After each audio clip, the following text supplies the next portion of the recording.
দর্শক এ বিষয়ে আরো খবরাখবর জানাতে যুক্ত হচ্ছেন সহকর্মী আতিকুর রহমান। আতিক, সেখানকার সর্বশেষ পরিস্থিতি কেমন দেখতে পাচ্ছেন, বিস্তারিত জানাবেন।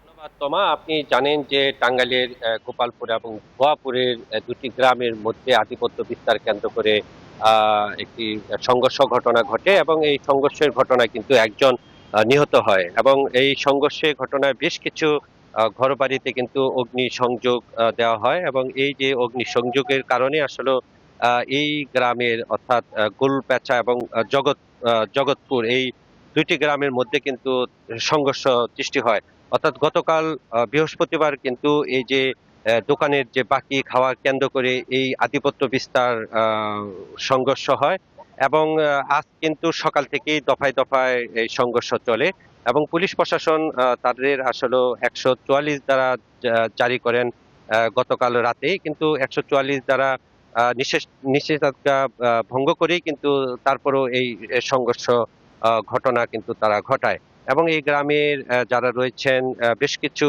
বিশেষ করে এই যে জগৎপুর যে গ্রামের বেশ কিছু ঘরবাড়িতে কিন্তু অগ্নিসংযোগ করা হয় এবং বেশ কিছু মানুষ কিন্তু আহত হয়েছে এবং সেই সাথে কিন্তু একজন নিহত রয়েছে এবং এখনো কিন্তু থমথমে বিরাজ করছে। এই এলাকার লোকজন তারাও আসছেন। বিশেষ করে আসলে প্রশাসনের দিক থেকেই তারা কিন্তু সর্বোচ্চ চেষ্টা করে যাচ্ছেন যাতে দুপক্ষ আসলে এই সংঘর্ষ যেন না ঘটায়।